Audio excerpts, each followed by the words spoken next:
All right, so thank you, Professor Byrne, for that introduction, and thanks to the class for having me today.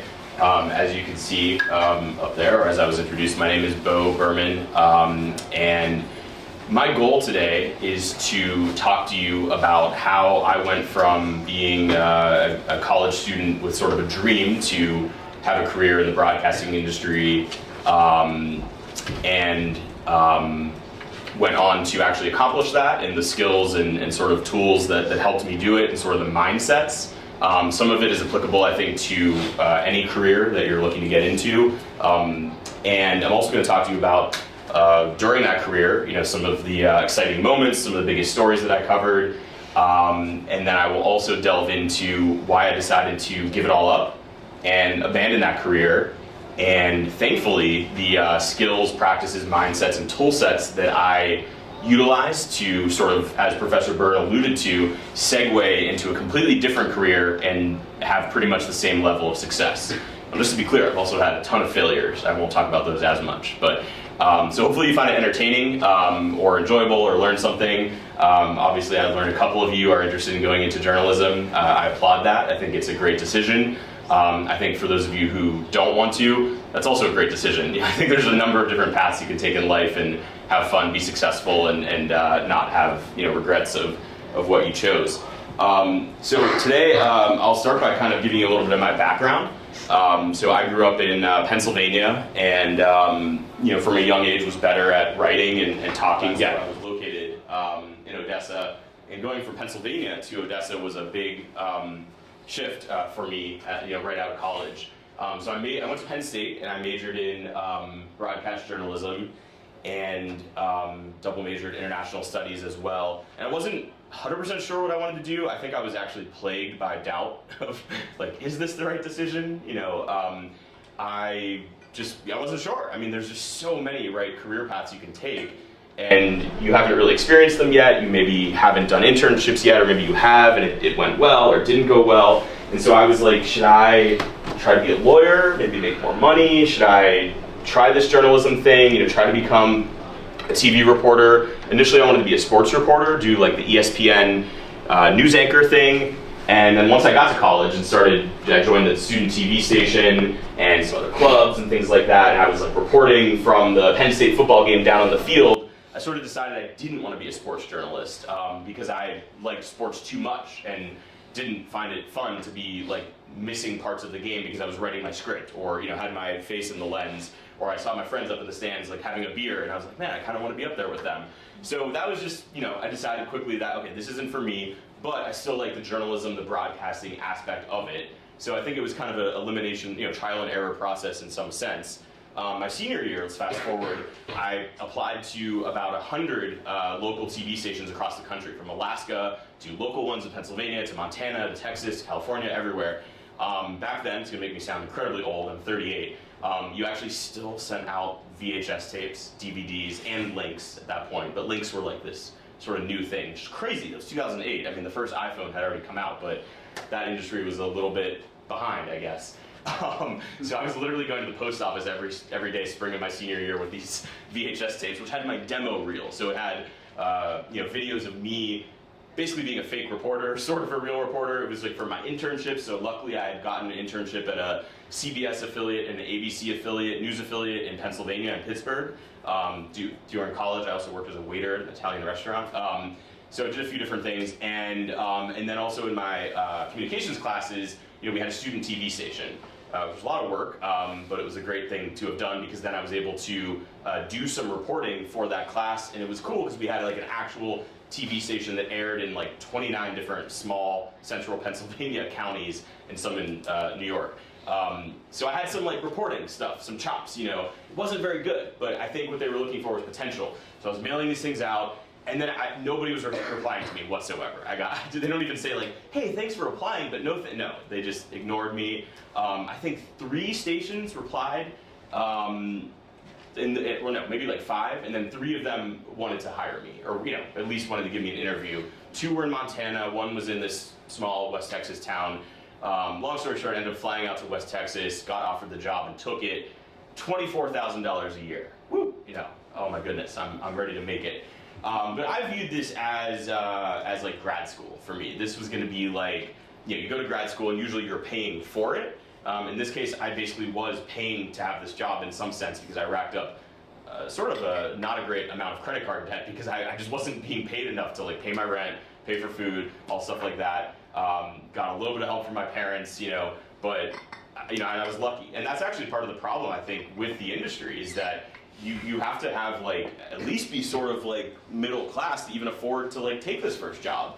And my boss, who is Latinx or Latinx Hispanic, he said to me, he was like, it's a shame. There should be more minority reporters and anchors, and in some cases there aren't, and part of it's a socioeconomic thing. But in any case, that was an early learning that I had. But there are some great programs out there, such as the Emma Bowen Foundation, that helps to offset some of the costs and stuff. But anyway, I was basically losing money, basically paying to have this career early on, essentially. But it went well. So I was green. I was very raw. I was not very good at what I was doing.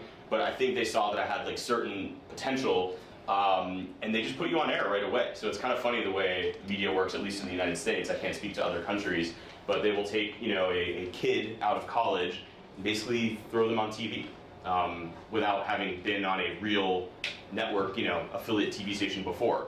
And there's some risk in that, I suppose. I mean, you could say the wrong thing, you could accidentally swear, I don't know, you could mess up, you could say something inaccurate. So there's sort of a lot of pressure too. So at that time they called it a one-man band. Now they call it more of a multimedia journalist, MMJ. Which meant that I was filming my own stuff, editing my own stuff, driving my own car, to the shoots. So you're like fumbling around with the directions and the GPS. You're, trying to think of what you're going to ask people when you get there. Before you even leave, you're making phone calls, trying to set up interviews. Like, hey, will you talk to me about this topic? And most of the time, people were like, "Who are you? No.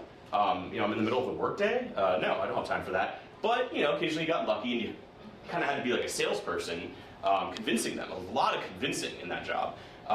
And then you'd set up the interviews, drive to the shoot, get out your equipment, and I always found it awkward that I was kind of like this morning, if any of you saw me coming in carrying 3 bags, that I'm like holding a tripod, the camera, maybe my notebooks, a pen, a water bottle, and you're like, all your hands are full, you can barely open the door, and the person's trying to shake your hand, and you're like, oh, yes, nice to meet you. And then they're talking to you, trying to do small talk while you're setting up, and you're kind of ignoring them. And so those were the struggles of being a one-man band at that time. But I made the best of it, and I think it went pretty well. I ended up having some big stories. And so a lot of the stuff that I covered before the big stories, I was just sort of your run-of-the-mill, they called it general assignment reporter. So I would just cover what I was assigned.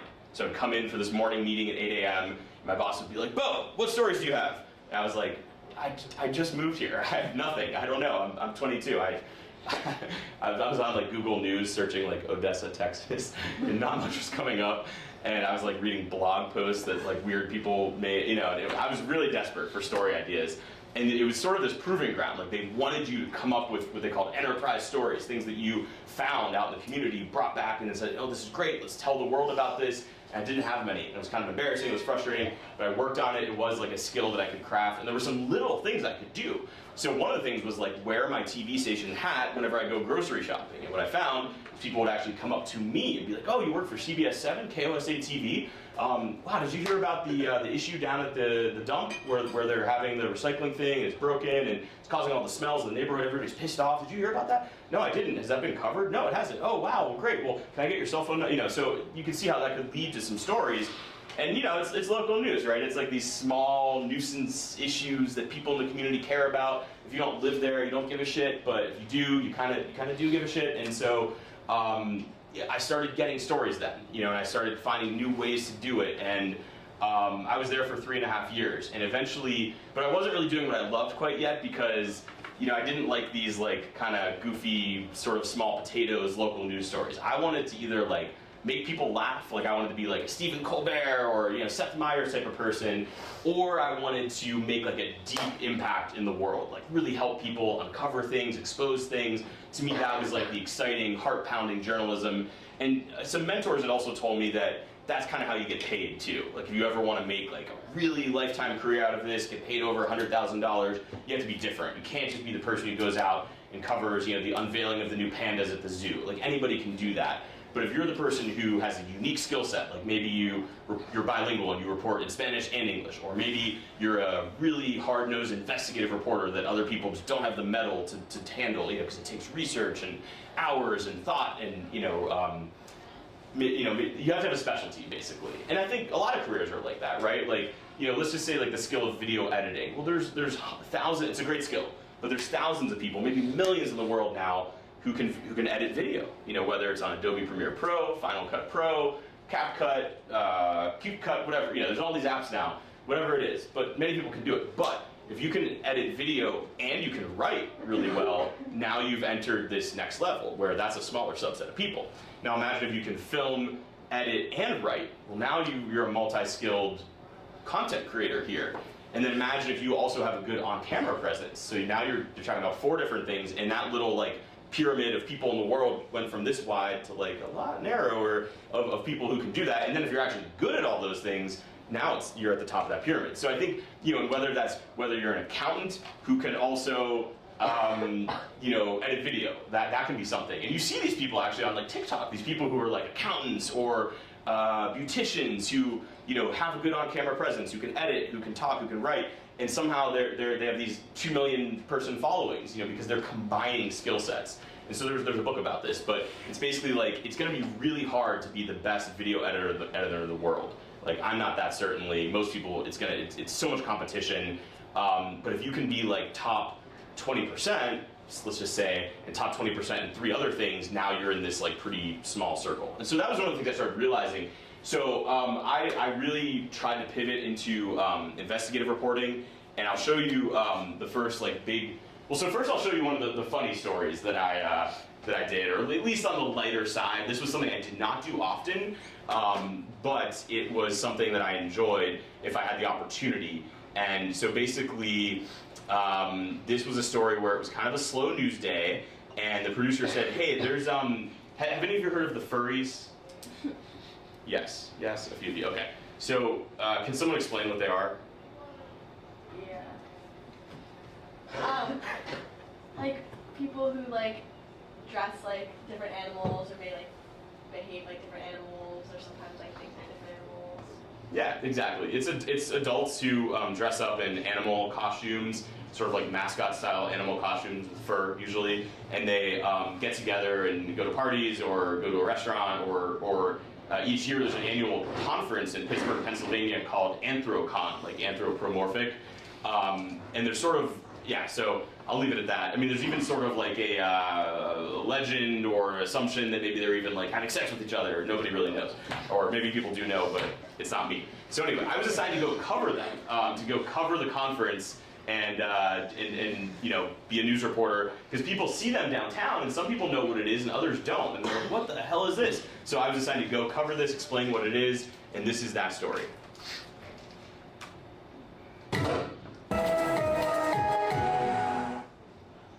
Okay, admit it, you have a slight furry fascination. Perhaps you're a bit fur curious. Well, when we first saw them, we had no idea what they were doing, whether they were protesting a fur department store. Not exactly. To pinpoint the point of furries, we went straight to the horse's mouth, or in this case, straight to the white lion rock star's mouth. We're no different from anyone else. We have a ton of people that are doctors, police officers, soldiers that are out there. You walk right past them, you wouldn't even realize they're part of that. This furry is named Clumsy and stumbled his way to Pittsburgh from Toronto for his 4th Anthrocon. For me, it was mostly friendships. I did end up getting a girlfriend out of one Furry Con for a bit. But why do so many people flock to the Steel City each year to dress as animals? Well, it's great. I can act like a 6-year-old now and get away with it. Furries, we learned, hate when you call this a lifestyle. To them, it's a hobby, just a few days of the year. For me, it's just a hobby, because I have a life outside of it.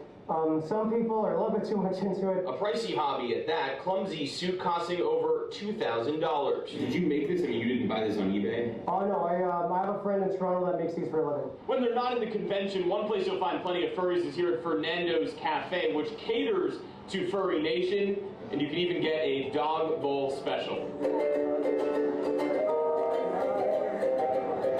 Are you sensitive about, do you not want to be photographed with the head off?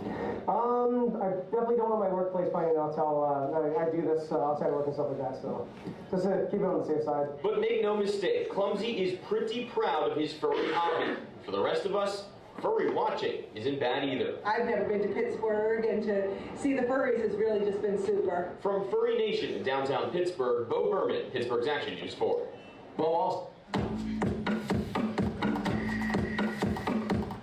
So that was a fun one for me to do because actually what my employers realized early on was that they felt I was much better at what's called hard news, which is like your crime, your shootings, your fires, stuff like that. And it sort of goes hand in hand with being an investigative reporter, that you sort of have an ability to handle those situations, stay calm, like report them accurately.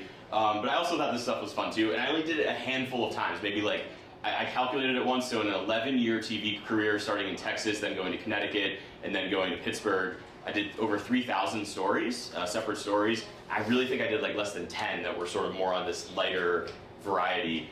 So when I did get a chance to do them, I tried to kind of have fun with it, make the writing a little creative. There's one part in here that just kills me every time I see it in a bad way, because it's bad writing, and I said, you know, it's not a lifestyle, it's a hobby. And then he comes up and he goes, yeah, it's a hobby. And I'm like, no, why did you do that? Because like, you never really want to repeat a word in close succession like that. It just doesn't sound good to the human ear. And I think I was rushing. And so basically in my job, we turn around these stories in less than 8 hours, more like 5 hours. So we would be at that meeting, you'd get assigned, or you would pitch the idea, and then you would go out with a news photographer. At my first job was by myself. As I got more advanced, they would pair me up with someone who was a pro, photographer, go out in the car, set up those interviews, arrive on the scene, film everything, kind of make sure you have enough B-roll, which is sort of your footage that you fill in while you're talking over your voiceover, for those of you who don't know. So the photographer's getting the B-roll, I'm setting up the interviews, and we go sit down with this character, find someone on the street to talk to provide some color, called a man on the street interview, just pulling someone off the street. Those are actually hard to get. I'm someone who wanted to be on TV. Most people do not want to be on TV. They want their privacy, they want anonymity, they don't want to mess around with that. So it actually made it really hard sometimes to get interviews because, say, hey, can we talk to you? Get away from me. No, I hate the local news, or you seem like a used car salesman. I don't like you. So it was actually hard. But and then it would be like, so my shift started at 3 p.m. At this point in my career in Pittsburgh, and it ended at 11 p.m. During the news at night. The newscast was 11 to 11:30, so it really ended at 11:30. And so then we would either stay out in the field and just use the internet to put everything together, send it back to the station where they could run it, or we would go back to the station and present it live in studio, or live on the scene, or we wouldn't be live at all, and it would just be a stand-up. It's called, where I was on camera in the middle of the story, standing there explaining something. But the point of this is that it's a very quick turnaround. So one skill you pick up in this industry is the ability to work under extremely tight deadlines, because when you're just starting out with content creation, it can sometimes take you like weeks to put together a video, right? Because you're like, oh, I gotta set up the interviews, make these phone calls. Okay, I'll do one on Monday, one on the next Wednesday, then I'll come back and write a script. I'm gonna have to think about that for a few days, then I'll edit it. That might take a week, and I mean, that's how I was in college. Like, it would take me, they would give us a deadline of like, okay, a month, to do this video report. Well, then you get to this level and you're doing it in basically 5 hours. Now, granted, I had a lot of help. So at this point, I was just setting up the interviews, asking the questions, which is a skill, and writing a script, and then getting it approved by an executive producer who made sure there wasn't anything loony in there, or typos, or that it made sense to a second set of eyes, or a different person's brain. And then I would go down to this booth and do my voiceover, like record my script, and then I would hand that paper script or email it to an editor who was the same person who was the photographer usually, who would then turn it into a story.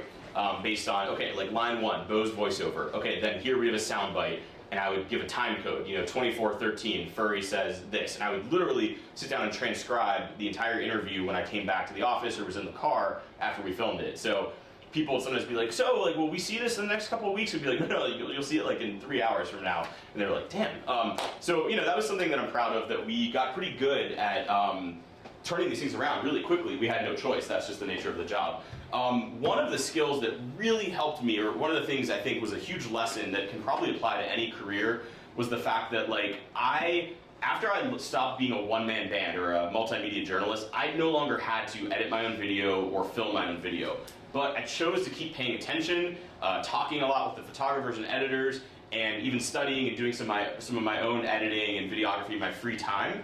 And at the time, it was kind of a hassle. It was kind of annoying. It was like, why am I doing this? But it really behooved me later on. It really helped me. And so I think what I've really learned at this point in my life is that these skills that we pick up, whether it's in high school, college, first job, second job, even maybe as a waiter at a restaurant or waitress, actually all compound. They all add up. And so when I got the job that I have now, which is as a communications manager for a company called Power School, which does K through 12 software, where I'm basically like their personal news reporter in some ways, slash like PR person, slash this and that. But it was because I had this like confluence of skills. It was because they were like, oh wait, you can write like a really good press release really fast, but then you can also shoot video, you can also edit video, you can also be on camera, you can also do voiceovers. Wow, okay, that's like sort of like 4 or 5 different jobs, with one person. And we can save money by hiring, So I think, but when I was younger, I kind of felt like when am I ever going to use this again? If I go into law, I'm not going to need video editing, or if I, switch careers and become a marketing director, I'm not going to need to be on camera. That was actually false. So I did become a marketing director after I left news in 2019. The reason I left news was mostly due to family reasons. My wife got a new job, and we moved to a place where there were no TV stations. And so it was kind of like, oh, what do you do if your career is on TV and there's no TV stations? So I was a little depressed at first, I have to admit. I was a little confused, and it sucked to feel that way at like in your mid-30s. I mean, it sucks to feel that way anytime, whether you're like 17, 24, but in your mid-30s, everyone expects you to be like established and know what you're doing, and it felt like I was kind of starting over. But I took this job as a marketing director of a small like 3-person startup founded by some scientists who needed someone to be like the face of the company, and it was great. So I like started their YouTube channel, I was on camera, I was getting them on podcasts, I was being interviewed on the podcast. I became like a subject matter expert about human milk oligosaccharides and short chain fatty acids, and the whole way that this nutritional product worked in the human gut, despite not really having a science background, and so it was great. It was a great experience. I learned a ton, and that again sort of catapulted me into the job that I have now, where I'm on a marketing team and previously basically had no marketing experience. And so a lot of it is just kind of knowing the terminology, right? You don't have to be, an expert in marketing to work on a marketing team necessarily, but they at least want you to have some fluency. So if someone says like, hey, Sarah, do you think there should be a CTA at the end of this? And you're like, yes, but what is the CTA? But if you know that CTA is a call to action, which is a pretty simple concept, it's basically at an end of like ad copy or something, you need to have a call to action. Like, what do you want people to do? So at the end of a video, you might say, go to powerschool.com to learn more about our brand new AI features. That's a call to action. Or, download the ebook, sign up for our email list, and we'll send you the next ebook for free, which is usually a $30 value. That's a CTA. So again, it was just, for me, a lot of my experiences were about learning the terminology. It's a little bit of, the old fake it till you make it. And you pick up these different things and you take them with you as you go to your next career. And so, our grandparents or our parents, a lot of them stayed in the same career for 40 years, right? They'd be like, oh, I've been at Westinghouse since I was 18, and now I'm 68 and I think I'm ready to retire, and it's not really like that anymore. I mean, sure, you can do that, more power to you. If you end up doing that, it's great, it's fine. I thought I was gonna kind of do that and be a TV reporter until my early 70s and then probably retire as an award-winning famous, and I didn't. And so partially it was family reasons, partially it was a changing industry, partially it was disillusionment with the stories I covered, which I felt were becoming less and less important and intelligent and interesting. I was being assigned to cover these sort of very run-of-the-mill, go to this city council meeting, do this, do that. And when I first started that career, every like 5th story that I did, I was like, wow, this is impactful, this is awesome.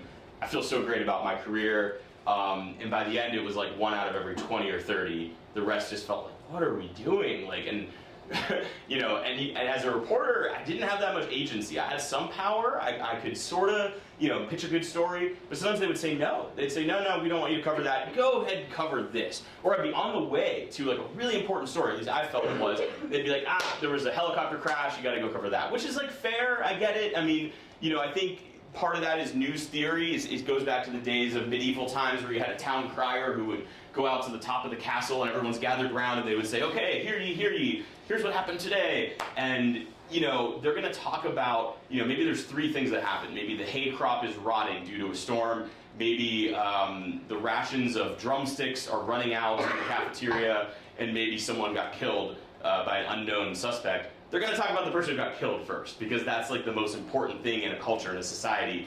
And that's sort of why the news today follows this, like, if it bleeds, it leads sort of mindset. But it can also get a little bit old, and people get tired of that. And to me, that was part of the problem with the industry, was that we would be like, tonight, 5 murders in your community, what you need to know. And it was like, okay, maybe we're being exaggerating a little bit. Maybe people don't want to hear about doom and gloom constantly. Maybe we can still cover that, but let's put it further down in the newscast. It's tough, because if you led the newscast with this stupid furry story, people would be like, is that news? Like, what are you doing? That's not important. But then again, they also don't want to see the murders. And I think a lot of us are just exhausted, tired, and focused on our careers and our school. And so maybe that's part of the reason the local news is not doing as well as it used to. I think it's a very complicated situation and a multitude of factors that you're probably covering in this course. But let me show you one of the stories I did that was not one of my feature stories, but was actually an investigative report. So I was able to do a story in Texas that springboarded me from market number 151, because they rank them. New York City's number 1, LA's number 2, Chicago's number 3, all the way up to 210, which is like Presque Isle, Maine. So I started in Odessa, which was market 151 when I was 22, and by 25, I got a job offer in Hartford, Connecticut, which was market 30. So it was a big jump. And unfortunately, that was the beginning of the industry really changing, in my opinion, because previously you would have to be in this career for like 20 years before you could go to that type of market size. I was in the career for 3 years, which was like, a little bit to my own credit, because I was good at what I was doing, but it was a little bit just the industry changing, and they wanted to pay people less, and they found, well, we can pay these young people a lot less, and they'll take it, because they're excited to go to this big market. So I had a story in Texas, an investigative report, that ended up just doing really well. It won an Edward R. Murrow Award, which is like a famous newscaster. It's named after him, and it's a very prestigious award that I was shocked to win. It was about a car crash where an 18-year-old girl died, and the police showed up and were trying to put out the fire. She hadn't died yet, and their fire extinguishers did not work, the ones that they had in their trunks. And so I ended up being called to interview the family of this girl, like the following day, actually, or 2 days later.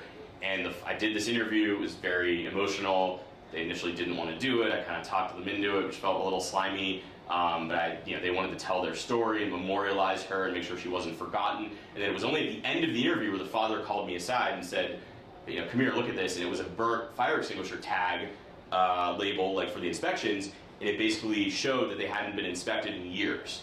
And he was like, this seems problematic. And I said, yes, it does. So this launched my investigation into this situation, where I researched city records, reached out to city officials, reached out to the fire department for the area, and basically learned that this was a widespread, systematic problem, and that these things would go uninspected for years, and more people could die. And so I reported on this, did a follow-up report, used the Freedom of Information Act, public records mechanism, to obtain emails from the city and documents, which highlighted what a real problem this was. It also highlighted that the city was actually talking about my TV station behind our back, basically saying, CBS 7 is at it again, asking for these records, what are we gonna do? Uh-oh, Bob, it looks like there is a problem here. I looked at, and so it was kind of like a smoking gun, as they call it.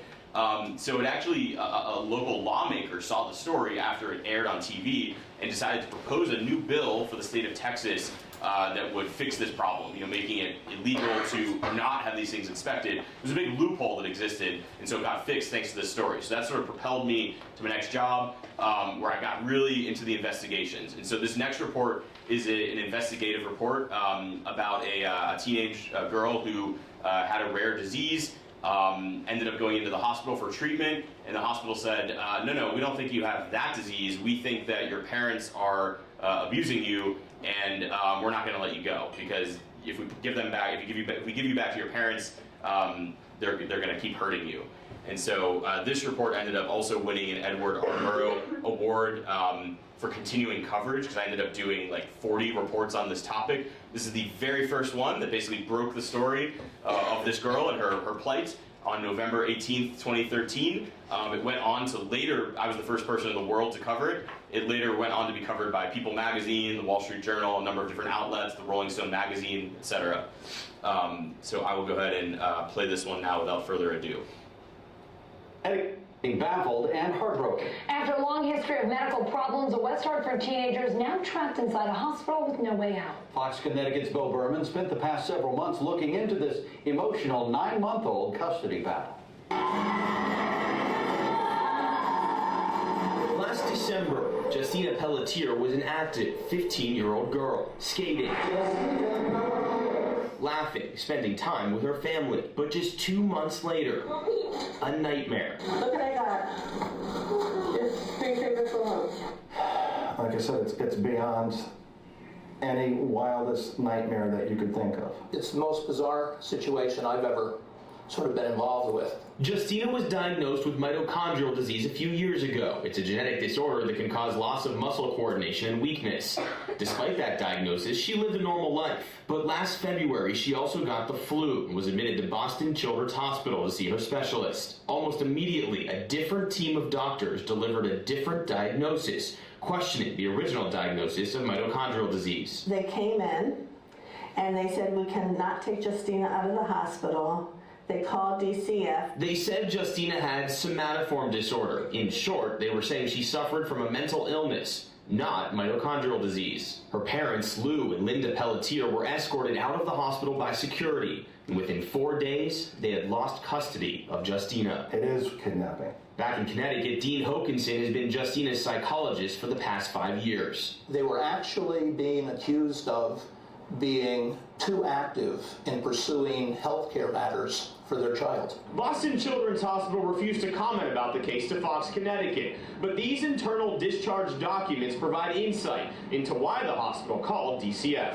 This April report by a Boston Children's physician shows that the hospital pulled Justina off many of her prior medications when admitted, due to concerns regarding Justina's regressive behavior changes around her family, the multiple medical procedures and care episodes she has been through, and both parents' resistance towards recommended treatment plans for Justina. A child protection team was convened. Before entering Boston Children's, Justina was on several medications and had undergone complex surgeries. The Pelletiers say Boston Children's accused them of over-medicalizing their daughter. But the family showed us proof that every procedure and prescription was sanctioned by doctors, including Tufts Medical Center specialist Dr. Mark Corson. Tufts wouldn't let Corson talk to us, but the Pelletiers did provide us this email that Corson sent to their attorney, referring to Boston Children's. I am dismayed. It feels like Justina's treatment team is out to prove the diagnosis at all costs. The team has demanded that Justina be removed from the home. This represents the most severe and intrusive intervention a patient can undergo for a clinical hunch. Dr. Amel Kara, who works at Mass General Hospital, says conditions like mitochondrial disorder commonly lead to confusion for healthcare providers. A lot of social cases have been reported where the children were taken away from their parents by social services and the hospital because the medical team thought that the parents were causing this to their child. So sponsor her artwork. Now, 9 months later, Justina is still in the hospital, sneaking messages to her parents, hidden inside origami artwork. And I know you trust in me. Don't forget it. I love you more than everything in the whole world, Justina. DCF allows Justina's parents just 1 hour-long visit per week. Now the Pelletiers are left fighting DCF in court, hoping to regain custody of their daughter and watch her skate once again. Hospitals, be it just in this scenario, but in big picture, cannot just hide behind DCF to do their dirty work. Beau Berman, Fox, Connecticut. Since our initial investigation, the judge has issued a gag order in the case. And the Pelletiers' next court date is December 5th. December 14th will mark 10 months since they've had custody of Justina. So, 10 months when you're 14 years old without your parents, your sisters, is a long time.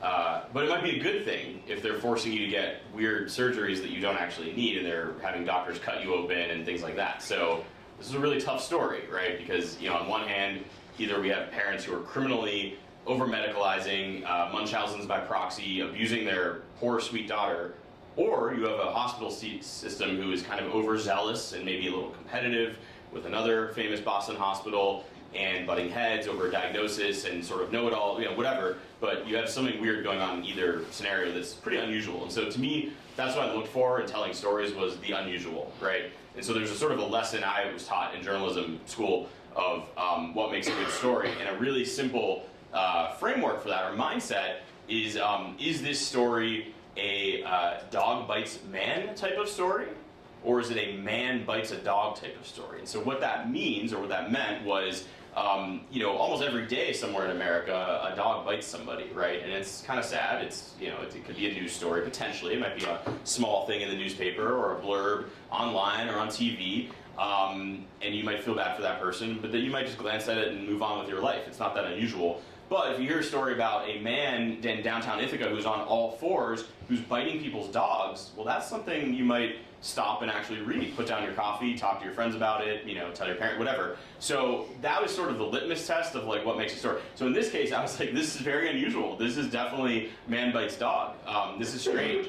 And my bosses didn't necessarily want me to cover it, actually, when I brought it to them. In fact, 3 other TV stations turned it down. When the family reached out to them, they said, no, we're not going to touch it. And it was complicated. Why? I think part of it is that we were threatened by the hospital that they were going to sue us.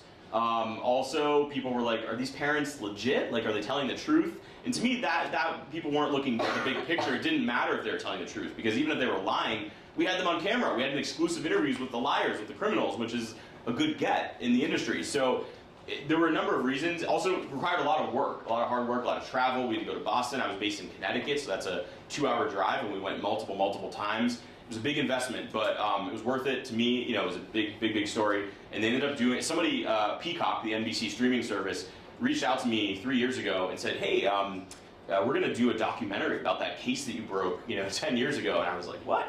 And so they ended up interviewing me for the documentary, which was pretty fun. It's on Peacock now. It's a 4-part series about this story. Now, the part I didn't even tell you about, which is that, and part of the reason Rolling Stone magazine covered it, was that a hacker found out about Justina's situation at the hospital, and he had been abused as a child. And so because the Justina story made it on national TV, so it was on like Fox News, it was on Wall Street Journal, it was on People magazine. People started hearing about it. They went on the Dr.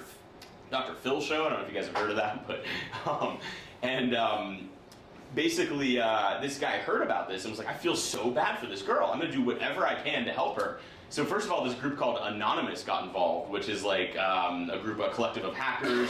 They put out this really creepy video where they doxed the judge, where they gave out the judge in the case, like his home address, his phone number. They doxed a bunch of people. And then the hacker hacked into Boston Children's Hospital computer system, a Harvard-affiliated hospital, and shut it down.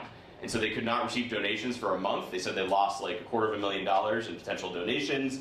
And the FBI caught on to the hacker, raided his house. He left with his wife and fled down to Florida and bought a speedboat on Craigslist for $5,000, got on the speedboat and started fleeing towards Cuba for asylum. There was a big storm that they weren't expecting, and they ended up basically shipwrecked off the coast of Havana. The Cuban authorities took them in, put them in a jail cell and questioned them, and thought that they were American spies with the CIA or whatever. It's an unbelievable story. The Cubans said basically, F you, we think you're spies, just go right back out into the ocean, we don't care about you. And so they put them back on their little speedboat. I don't know how it still worked, but they just sent them back into the ocean. So they were back in the ocean, it's raining, it's pouring, it's a big storm, their radio's barely working. They do another distress call, and a Disney cruise ship picks up the call, and they end up getting taken onto the Disney cruise ship, given some Mickey Mouse t-shirts, I'm not kidding, because they were dry, put them in some clothing, and locked them in a room basically, or under supervision of the security, and then brought them back to the port of Miami and arrested them. Guy ended up getting 10 years in prison. So as you can see, it's a very, very interesting, weird story that took a number of turns. There were some pretty famous people involved politically as well. But so it was a big story for me in my career. So one thing I learned is like, how did I get these big stories, right? Like and I think part of it was open-mindedness, like having this mindset of like, I'm willing to look into anything. And I also, didn't want to waste my time though. Like if somebody reached out to me, and people reached out to me with a lot of stories. So I had to get kind of a radar that I developed of like what's good and what's not good. And that was like an important skill that I use today in my job at Power School, where I'm kind of hunting for stories within our own company and with our customers. So like if a school district is using a product in a really novel way, that's something we should tell to promote, our customer and ourselves. But you have to know like what's the good story and what's not good. The other thing that really helped me was I developed this like 3-part sort of framework for success in careers or in life in general. And one of part one is this, is that people have to know you first. And this is sort of a key thing, because if we're very reserved, if we keep to ourselves too much, if we don't do any self-promotion at all, and sometimes, people, I feel that way myself. I'm like, I don't necessarily want to like toot my own horn, and seem like I'm cocky or too proud of myself or whatever, but you have to do some level of exposing yourself to the world, otherwise people just don't know who you are. So so as a reporter, people had to know I existed, otherwise they cannot give me a story. And so as a reporter, that just meant being on TV for a while, being in that market for a number of years, and people will start to know who I was. If it's in another career, or if it's in your company, it might mean shaking hands with people, being willing to go up and do small talk during a coffee break or whatever, but just being known. Does the CEO know you exist? Does your boss's boss know you exist? Do they know what you do? And so there are ways you can share these things without being, too self-promoting or seeming too cocky or whatever, but I think it's important. And then number 2 is they have to like you. So once they get to know you, that's fine, but they might not like you. So you have to be likable. You can't be rude, you can't be self-centered, you have to provide value. So if people had to know me, then they had to like me as a reporter, find that my stories were good, that they exposed things, that they were important, that I was intelligent. So they have to know you, they have to like you, and this goes for like sales. If you get into a sales career, a business career, a law career, people have to know who you are, then they have to like you, they have to think that you're kind of good at your job. So like you also kind of means that you're good. I think that maybe those words are interchangeable. And then part 3, and it's over, is that they have to trust you. If people don't trust you, it's over, right? You don't want to work with anybody in business. You don't want them to be your friend if you don't trust them. So people have to know you, they have to like you or think you're good at what you do, and they have to trust you. And so for me, that was this really important framework. And so how did I get people to trust me as a reporter? Well, I think it was, I never revealed my sources. I, always had accurate reporting, and that was a painstaking process, because sometimes I went the extra mile to call 3 different people to make sure something was actually true, or have multiple sources verifying it, backing it up, spend hours on, not hours, but 35 minutes on Google right before deadline verifying through, an advanced search, okay, I found this PDF that proves this is true, whatever, but people had to trust you.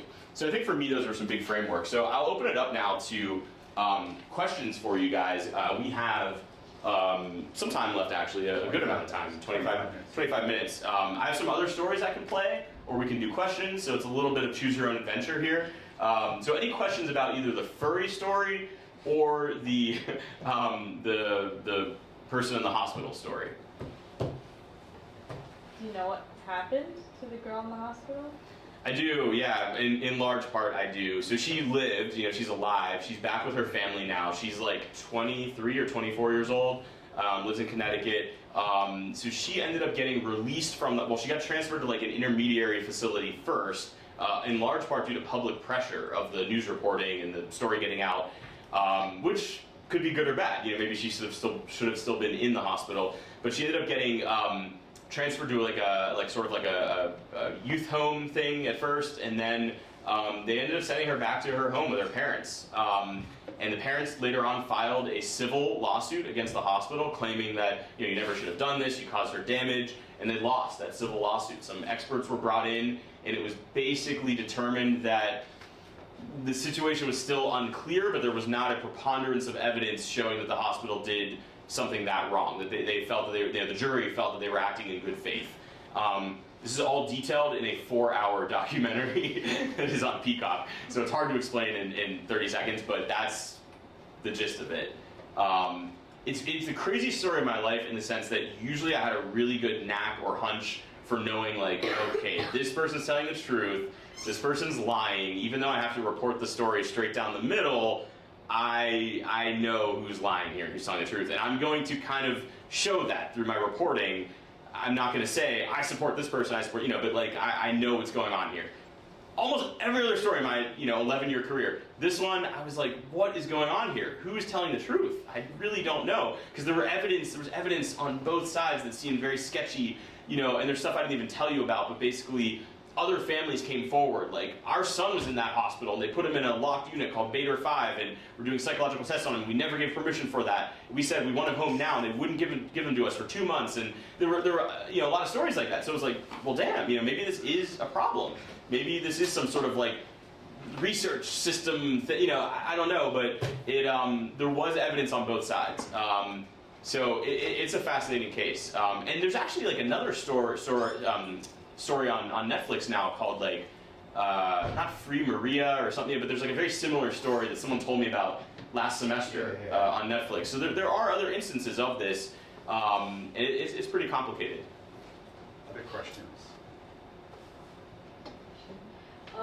So I know you were like a news anchor. What do you do now? Like, what is your actual job?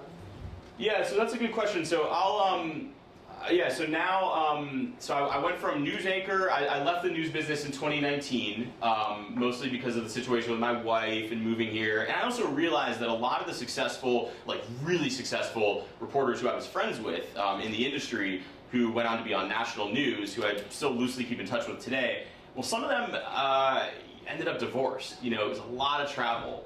And actually a lot of them ended up divorced or never got married. And I desired some sort of family life, children, and so I was like, I just don't know if this is like maybe me putting my ego, if I stay in this career, and maybe I'm gonna be like, you know, 50 years old, like depressed at a New York City bar, just like, what am I doing? I'm so famous, so successful, but like, what do I really have? Maybe that was a little projected, you know, who knows, maybe that was wrong, maybe I should have, you know, I don't know. Life is complicated. I think the important thing is there's so many routes you can take that you will have a good time, you will learn things, you will have success. But for me, I made the choice then of just like, I think I'm gonna take a slightly different path and stop prioritizing my career and give a little bit of time to my wife to flourish. And like I said, I was also becoming a little bit disillusioned with the industry. So I worked at a school district for a year. I was hired as their like digital media program coordinator, journalism teacher. Like basically I wore like 5 different hats. I was the superintendent's right-hand man, and I did that for just 1 year. Then we moved to New York, and I took a job as the marketing director at a nutrition company. Did it for 2 years, had a lot of success. Took it, you know, basically increased revenue tenfold in that time. But the salary was too low. And so I popped onto LinkedIn, and I was feeling really depressed and desperate. I was looking for a job, and I found like a job that was a perfect fit, because you needed to be able to, you know, edit video, write, film, maybe even be on camera, you know, do press releases with this Power School company. And so now I'm communications manager at Power School. I'm part of the 80-person marketing team. It's a 3,000-person company, 80 people on the marketing team. It's been great. And so at first I had some growing pains because I wasn't really used to the corporate world, and even just like the little etiquette of like the way you send an email and the way you tell someone like, I hate this idea, without saying I hate this idea. And so that was a bit of a struggle for me, and even just the workload, but eventually I got used to it, and now I'm really loving it. So they've put a lot of trust in me. I guess I got them to know me, like me, and trust me. And so now they're sending me all over the country on video shoots. So I travel with like 200 pounds of equipment that I check and fly to Denver, fly to Oklahoma City, fly to California, fly to San Francisco, and I'll interview the customers and basically do video reports, like video testimonials essentially. I also write press releases that's work from home. And further, this fall it's really exciting. They're going to send me for my first international customer stories. So we have customers all over the world. I'm going to the Philippines later this month, and straight from there to Hong Kong. And then in November, on a separate trip, I'm going to Dubai for a big education conference. So to me, it's finally like kind of, I feel like I've figured it out, sort of, in some sense. You know, the past 2 years I've been kind of like a little bit wondering, like, did I make the right move? I don't really love what I'm doing. And now it's sort of all coming together where I feel really good that, you know, we have a 2-year-old daughter. I have the career that I like now, you know, that's fulfilling with the travel aspect of it. I'm still basically doing journalism. I will say sometimes I really feel like a huge sellout, though, because for so much of my life I was like, journalism is it. You know, these people who leave and go into PR are sellouts. You know, they're going to the dark side, and so I've basically done that. But I wouldn't rule out going back to journalism at some point. I love it. I think I, you know, learned to be very good at it, and had a lot of, you know, stories that if I wasn't there probably would not have been told. So, you know, some days I think maybe if we ever move to a bigger city, I will get back into journalism and become a reporter or anchor again. But for now, you know, the work-life balance of this job is really great, and so I'm really happy with it, and that's what I'm doing now. is there any guilt around breaking some of these stories? Like you talked about in the Justina case, like you're the first one to break this, and then you said something with the hacker and the hospital lost all this money.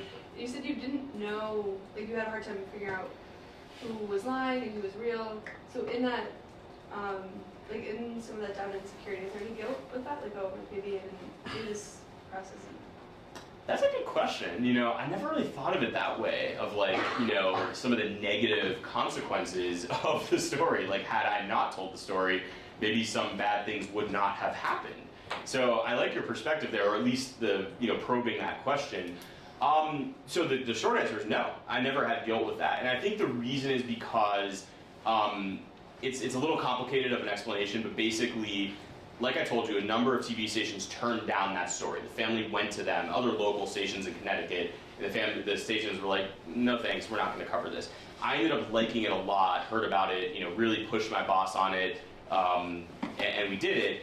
But we started working on it in August of 2013. The family told me they were like, the Boston Globe, which is a much bigger outlet than we were, is also working on a story, and theirs isn't going to debut probably until like November or December. And they were like, we're really mad, we want it to come out now, because we need to get our daughter out. And they sort of were under this illusion that a news story was going to get her immediately freed, which I knew it wouldn't. But you know, it might help in the long term. So I kind of knew that another story was going to come out either way, whether I did it or not. It was going to be a newspaper story, so a different medium, of course. And I felt that this story did kind of need video to like bring out the emotion of it. So I think part of the answer is that because it was going to come out either way, no, because I feel like it was going to happen regardless.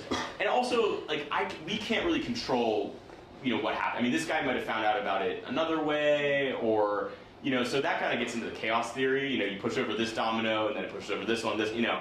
So I mean, the short answer is no. If I carried that kind of guilt, I would have a lot of guilt, because I did 3,000 stories and they probably all had some sort of consequence. A lot of them positive, a lot of them neutral, a lot of them negative, you know, so I just couldn't carry that guilt with me. Do you wish you had switched into PR earlier? That's a good question. I don't. I love the journalism career. It was super fun. It was very stressful. I worked like long hours, like weekends a lot of the time. Missed a lot of family events because I was in Texas and couldn't afford the plane ticket home for Thanksgiving, Christmas, you know, whatever. So I mean, but no, I really don't. Like, I just loved it. I mean, it was honestly like my personality sort of became like Mr. News Reporter, for better or worse. And I sort of realized that around 2019, and that was the other reason I got out of it, was because I was like, I just don't really have enough of an identity outside of this career, and I think that I should open up my, you know, spread my wings a little bit here. I mean, I had my own interests and stuff outside of work, of course, but I just felt like it was time to move on. It wasn't time before that, though. Like, I'm glad I put in over 10 years. And honestly, the bigger question for me usually on most weeks or days of my life is like, should I have stayed longer? But I do feel like I left at the right time. I left right before COVID, coincidentally, and a lot of my colleagues and friends were reporting during that time, and it was really hard. I mean, they were still required to do interviews, but they were like attaching the microphone to like a hockey stick and holding it 5 feet away while wearing a mask. And it's like, I don't want to do that. I mean, it might make me sound like a jerk, but that job was stressful enough, and to then worry that I might die of, you know, COVID because I'm doing a report about a city council meeting, that wasn't for me. So I was a little burnt out by the end of it too. I worked really hard. Like, when I was on a big story, I would sometimes, you know, get home at midnight. I was so amped up, I would usually stay up till 2 or 3 o'clock in the morning, like watching TV or listening to a podcast. And then I would, sometimes because there would be like massive social media comments and we had to basically run our own social media platforms, like my Facebook, my Twitter, my Instagram, I would then be moderating comments, and there would be so many coming in overnight, I would wake up at 6 a.m. and start like moderating them and deleting stuff, and not to sound like I was deleting the bad stuff, but people would be like dropping F-bombs and like saying slurs, and so that was the stuff that I was moderating. Anything else, like people could say, like, I hate you, Beau Berman, that's fine, they can leave that, but it was stuff that shouldn't be there. And so I was like a workaholic, basically, and probably still am, but in a different way. So no, I don't wish I left earlier. I mean, the PR world has been interesting. I've been pretty successful in it so far. I also do like freelance stuff now on the side a little bit, and have even, before I started the Power School, was doing like news reporter voiceovers on Fiverr.com, the freelancing site. I was doing, you know, hire me to write your press releases. I was doing a lot of this stuff to make side money, which has been fun, and also helped me learn a lot. So I've now written like literally 500 press releases in my life, which I sort of hate them, but also love them. I've gotten really good at it, like writing a really juicy, compelling headline that makes you want to read it, and a subhead, and then, you know, really accurate, tight information within the first paragraph, and it's a good skill, actually. They're becoming a little outmoded, press releases. However, people still use them, and just the skill of being able to distill a complex message into a one-pager, that'll be valuable for your whole life. What are like advice would you give to someone that wants to go into PR after graduation? So I'm not the perfect person to answer this, just because like I remember when I was in undergrad and, you know, people were majoring in public relations and I basically knew nothing about it. I was just like, what does that mean? Like that you're kind of the spokesman for like a celebrity? Like I just didn't understand it really. Now I have a much better understanding of what PR is and I really like it. You know, and it's sort of like now I delve in this, I play in this bucket of like PR, media relations, communications, things of that nature. The advice I would give is probably to just get as much experience in the field as you can now, which is probably simple, stupid advice, you know, obvious advice, but, you know, I think internships are incredibly important. So if you can try to get an internship at a PR agency, that's good, or at a company where you can work with the PR people at that company, that's fine too, like the company I work at, for example. So you can at least learn, like, do I actually like this or do I think that I like this, right? Because I think the earlier you can figure that out, the better. And I do think trying it is worth it. Like, you know, the thing of me where I was like, oh, maybe I'm going to end up at age 50 sad in a bar. Like, that's actually not a good way to go through your life. Like, just like imagining, oh, I'll be sad if I do this, but because you just don't know. And so, you know, it was a fear I had, but like, so I think like just trial and error is really important. And, you know, to get these internships, I mean, obviously you guys probably have some support in that, hopefully, but, you know, I think networking is important. You know, be on LinkedIn, reach out to people, not just when you need help, you know, also check in with them periodically. How are you doing? I hope you are well, stuff like that. You know, I wanted to, like, you provide value. Hey, I saw this article, especially the third paragraph, line 1, you know, I thought it reminded me of you. I wanted to share it with you. No need to respond. You know, stuff like that, it can go a really long way.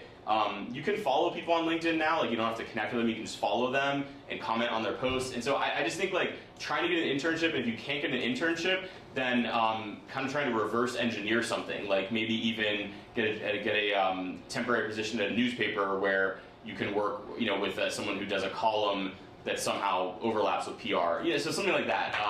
I wish I had better advice for you, but that's what I can say right now. So you said with the story about the girl, like other news channels were like offered the story first. What are the rules on like if you're allowed to cover a story or not? Like if one organization takes it, are you allowed to take that one as well? Yeah, that's a great question. That's kind of the wild, wild west. There's no rule on that.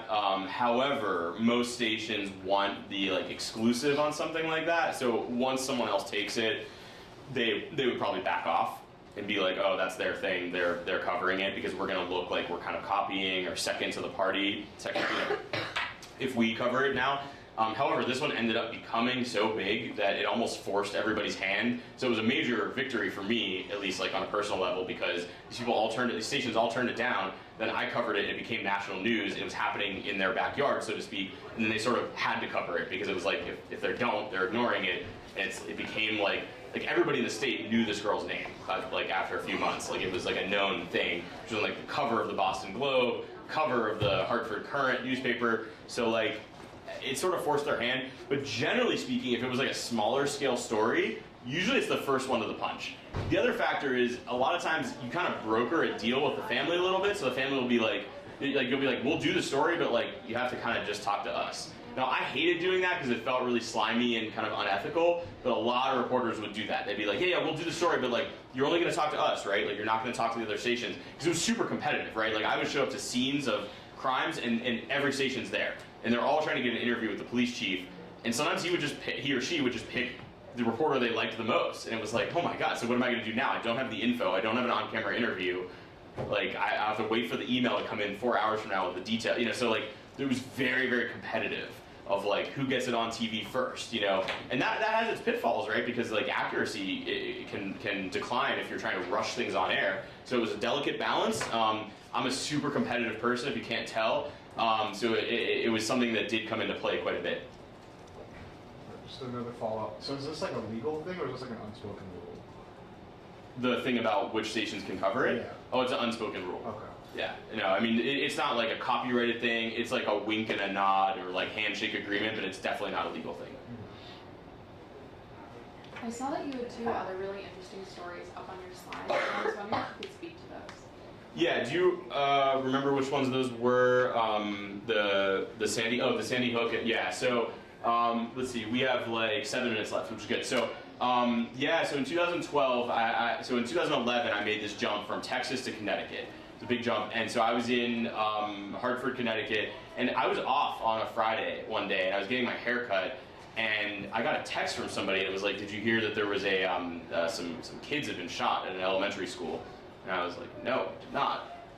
That is really awful." And so as soon as I finished the haircut, I called my boss and was like, I started seeing some things, hearing about this, and I volunteered to work that day, even though I was off, and they were like, "Yes, we need you," because it's a massive story. And so I went into the station, quickly just like hopped in a car with a photographer. We drove like 45 minutes to Newtown, Connecticut, Sandy Hook Elementary, and I was like one of the first 5, 6 reporters on that scene. Later, there would be reporters from all over the world there, side by side with me. CNN, I mean, everything. France, Japan, it was crazy. But so yeah, I covered the Sandy Hook school shooting. It was to this day the saddest thing I've ever covered in my entire life. Elementary school kids being killed, and now having a daughter, it's 2. It's even more frightening and awful. Part of what made it so sad is, well, for me, like on a personal level, was that I was one of the first people there. I talked to the parents of these kids. I hated doing it because some of them were obviously in distress, and so that was a really difficult career point to navigate. Of like, some of them I just left them alone. I was like, I don't even want to bother this person right now. It was tough, but I covered it. We were working like 18-hour days, or like at least 16-hour days, and then going back the next day and doing it all over again. And I would come home and see it on national news. So like I couldn't get away from it, sort of. Normally in my job I could escape. If I had a hard day, it was like I go home and turn on sports or whatever and have a little bit of escapism. And in this case I couldn't. I mean, because I was just glued to it. I was so intrigued by it and so devastated and saddened by it. And it also infiltrated the sports world. LeBron James was writing Sandy Hook, Newtown, Connecticut on his shoes before games, like as a tribute. Like, so my point is that even in the sports world, people were talking about it. And I didn't want to get away from it. I was glued to it because I was there. I felt like I was a part of it. So that was a really like defining and awful moment in my career. I mean, awful in the sense that we don't really get therapy as a news reporter, and I probably needed it. So that was really tough.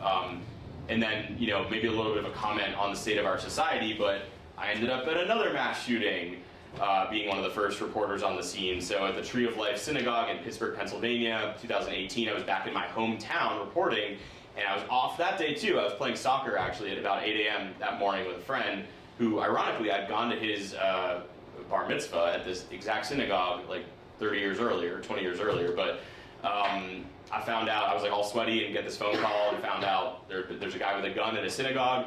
Go home, take a quick shower, drive right into work, and ended up covering that for like 4 days straight. And it was awful. And something really annoying and despicable that happened was I was accused of actually being an actor. People were like, "Look at this guy, he was at 2 different mass shootings, he's an actor, he's playing a role." It was like these QAnon folks who think that everything's a conspiracy theory. And hey, I mean, some things in life might be a conspiracy, but in this case, this certainly was not, Sandy Hook or the Tree of Life Synagogue shooting. And I was accused of being an actor, and people were tagging me on these social media posts, and super frustrating, right? Because I'm like working on my off day, trying to like bring the public news about this thing that everybody wants to know. Did my aunt get killed? Is my daughter okay? Blah, blah, blah. And here I am being criticized for it, for a baseless criticism that's obviously false. So, anyway, both very intense stories, and I don't list them here to like brag, obviously. I just list them as something that happened during my career, and they're obviously stories that people recognize. So, I had a lot of good moments too. So I got a chance to also because my bosses knew that I liked sports, sometimes they would send me to cover sporting events, which I really enjoyed. I got to cover the Pittsburgh Penguins in the Stanley Cup playoffs one time. I got to go to the White House twice and report from inside the White House during both Obama and then Trump, which was very fascinating actually. And reported from inside an airplane once, in a helicopter, in a boat. Went to Mexico twice to do reporting. So really great, a fun career, but some very heavy moments that were very depressing. I fortunately was able to really separate it, like my work from personal, but it was hard. 2 minutes left. Anything else? And so you guys are, I always say this, I'll get to your question in a second. I just want to say, if anybody, is seeking any career mentorship or advice or, interested in journalism or whatever, feel free to email me. I've helped students before obtain internships. Obviously can't guarantee anything, but I've helped with that sort of thing, whether it's journalism or elsewhere. Follow me on LinkedIn. I post stuff there, Instagram and Twitter, X, whatever it's called. And then I'll get to your question now. Yeah, like you just said, work-life balance is kind of a big thing and kind of the intertwining it. Do you have tips on how to distinguish between journalistic work and personal life? How to distinguish or between... just make time for personal life. Yeah, I mean, I think hobbies and side interests are super important, and sometimes they can end up dovetailing with your career stuff. When that's basically happened for me, which makes me sound a little nerdy, but so nowadays I love finding out about these brand new AI editing tools and even writing tools, and just playing with them. And so I think people very often undervalue the power of playing around with things. You order a new TV and you can sit there and read the manual